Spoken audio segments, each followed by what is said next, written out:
if the U.S. government shuts down, 800,000 workers will be furloughed, and many of the services we depend on won't be available, such as perhaps some national parks. But even if you're in the economic finance space, a lot of people wait for the monthly jobs report, which is supposed to be released this Friday. The last few months have shown a slowdown in job creation, and that report potentially will not be released this Friday.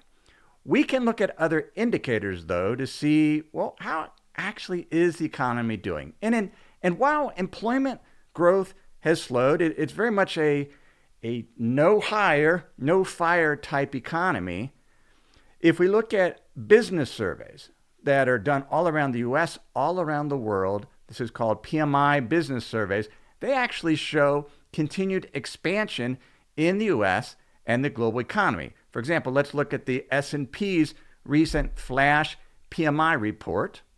It's at 53.6 for the composite PMI. That includes services and manufacturing. Both are in expansion territory. They're at a 3-month low, but to really see a downturn or an expected downturn, the PMI data would need to be below 50, really below 47, and we're not there.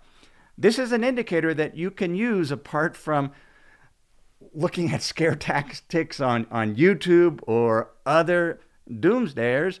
We can actually look at forward-looking economic data that's based on expectations and what's out there. And if we look at this PMI data, it shows the economy it continues to expand in the U.S.